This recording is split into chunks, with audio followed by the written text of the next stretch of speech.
This video is brought to you by SimplySeattle.com. It's the only place to find the world's largest selection of Supersonics gear. They have everything you could imagine to celebrate the Sonics. Autographed pieces for the Rayman and Gary Payton to boot. Shipping all over the world, so let's keep the Sonics dream alive at SimplySeattle.com.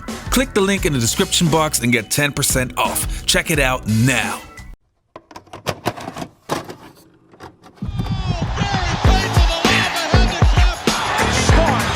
Hey guys, this is Dominique Wilkins. Hey, this is Sean Kemp. This is Gary Payton. Hey, this is Pau Gasol. NBA fans, what's up? This is Vince Carter here. Hey, what's up? This is Matt Barnes. If you're an old school NBA fan like I am, make sure you check out the Basketball Time Machine with my man Sean David.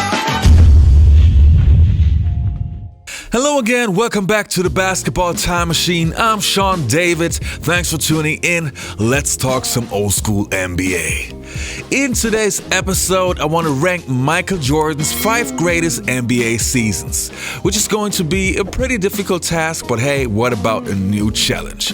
But before we get to that, I want to give a quick shout out to my Patreons. Thanks a lot, you guys, for supporting the show. It's really appreciated. And if you want to support this channel and help this channel to grow and to get more entertaining NBA legends on the show, please check out my Patreon account. All right, enough said. Let's dive right into today's episode.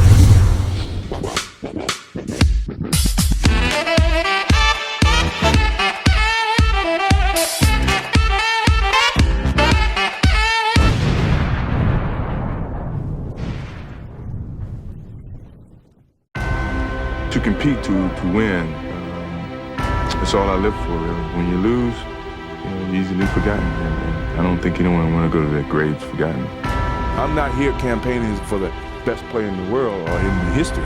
I'm not saying that, because everybody plays differently in different eras. All the talk about the Chicago Bulls is about Michael Jordan, the outstanding rookie from North Carolina. Coming on this level is a brand new start for me, and I have to start from the bottom and work my way up. So, I think the hard work is ahead of me, and I'm willing to take on that challenge and go out and play the best I can. Now, obviously, Michael Jordan had many sensational and great seasons. So this task is really difficult, and if you disagree with my list, hey, absolutely no problem. Please post it underneath the comments. Alright, let's start off my list. Coming in at number 5 will be Michael Jordan's rookie season. Now, I bet that many of you guys will be surprised since scoring-wise, MJ had way better seasons. But I compare his performances to other rookies, and let me tell you, there weren't too many rookies that were able to average 28 points per game in the first year. Back in 1984, the Chicago Bulls weren't the multiple champion and one of the most popular teams all around the world that we know now. They were a team that hardly anybody wanted to play for. Only when Michael Jordan arrived, he turned the half-empty Chicago Stadium into a packed arena. The 28 points that he was averaging were accompanied by 6.5 rebounds and 5.9 assists, as well as 2.4 steals per game. Just to put things into perspective, those numbers would be career high for other NBA legends. In his rookie year, he was an NBA All-Star, the Rookie of the Year, and already an NBA Superstar. So as I said, at number 5, Michael Jordan's rookie season. It really can be a spectacular night for the Bulls as Jordan has come up with another steal. Michael Jordan. Chicago with possession. Nice cross-court feed. Jordan going in, throws it up. Basket, he puts it in on an amazing move. There's great defensive effort by Jordan, who has it on the break. Driving all the way in. Basket! An unbelievable move. He put it in and it counts. Can you believe that? Oh, listen to the crowd here now. Everybody is up on their feet. Jonathan Culver just screaming. Now watch him drive to the hoop. A great job by Smith. He grabs him across the arm. And next on my list, coming in at number 4, was the 1991 NBA season. The year when Michael Jordan won his first NBA championship, and I have to say it was a very special year and a very important year for his development. Here's what I mean. When you make such a list, you can't just go by numbers, but you also have to evaluate his level of play. In 1991, Michael Jordan was turning from this incredible scoring machine into a team player who was starting to trust his teammates. He was still averaging 31 points per game and was the scoring champion of the entire league, and the way he played was way more well-rounded. he would find the open man, which you could see in the NBA Finals against the Los Angeles Lakers when he passed the ball to the open John Paxson. But in general, I have to say he was just a better player, and he was awarded with his first NBA championship and another MVP trophy. Youngblood's got no sense of history.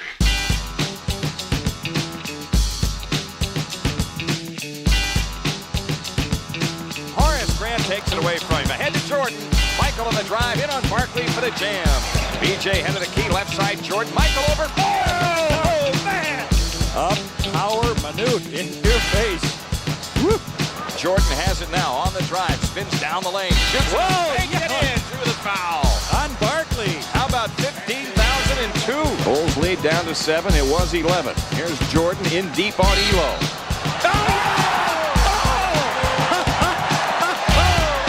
We've seen them all, Jimmy. We've seen them all.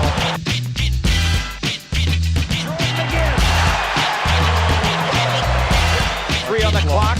Here's Jordan with a fake. Now the 3 on the way. Yeah. Right back. The Bulls can go up 14. Jordan past Petrovic. I don't care how good you put English on. It doesn't work, guys. Try it. When you go to the wide, Mark. Michael Jordan around Reggie Theus runs on this Cartwright screen. Michael goes up. Power slams the ball over Chris Dudley. They jump on Brian Shaw's lazy pass picked off by Jordan. There he goes. Next on my list and coming in at number 3 was the 1987 season. Again, a year that was very special to Michael Jordan. In the 1986 season, Michael Jordan could only play 18 games while only averaging 22 minutes per game because of his broken foot and a torn ACL. But Michael wanted to prove the entire league that he was back and could dominate the entire league, which he did. He was averaging 37 points per game and was by far the best scorer in the entire NBA. Nobody could guard him. And even though assists-wise it was one of his weaker seasons, just to prove that you can come back from such a serious injury and average 37 points per game was simply outstanding. Now, next on my list, coming in at number 2 is the 1988 season. This season has to be one of the most spectacular accomplishments in sports history, period. When I will list you the awards that Michael Jordan won that year, you would think it would be for an entire career, but he did it in one season. So, in 1988, Michael Jordan won the MVP of the All-Star Game, the Defensive Player of the Year award, he was the steals leader, he had the most blocks by any guard, and he won the slam dunk contest. Simply unbelievable. MJ was so dominant on both ends of the floor that in that year he was even way better than Larry Bird and Magic Johnson. This could easily be number 1 on my list, but because he didn't win the NBA championship and he was not trusting his teammates at that point, it's just number 2, but still an incredible season. 2 finalists will be previous champions, the defending champion Michael Jordan and Dominique Wilkins, and this is what the crowd's been waiting for. Be hard not to give him 50 on that one, Steve. That was impressive. He got a 50. Michael Jordan needs a 48 to tie, a 49 to win. Well, the crowd lets you know what they think of it. Now we will wait for the judges. They gave him a 50. They gave Jordan a 50. He defends his championship. Now here it is, coming in at number 1 is the 1996 season. Now let me explain. As I mentioned before, when you do such a list, you can't just go by numbers. You have to take a look at the player and see what was he able to do. This season to me was Jordan's peak. Even though he was not averaging 37 points per game in that year, he had simply the total package. His experience and his basketball IQ were just from a different planet. He was so dominant without forcing it. He was sharing the ball a lot more, trusting his teammates, and could turn it on and off at will. He was simply the best player ever, and especially in that season. Every time he touches the ball, you just say, how can it get any better? Ling on top. Knocked away, great hands. Dennis gives it to Mike. Oh, a 10. A 10 and a posted play for Michael. Watch this, Mike. Woo. He saw that at the All-Star game when he won the slam dunk contest. That's a good point. He was very tactical and very efficient with his movements. There was no wasted space. There weren't any wasted dribbles. He was very surgical. Jordan over Rivers. Luke, good outlet pass to Ronnie Harper.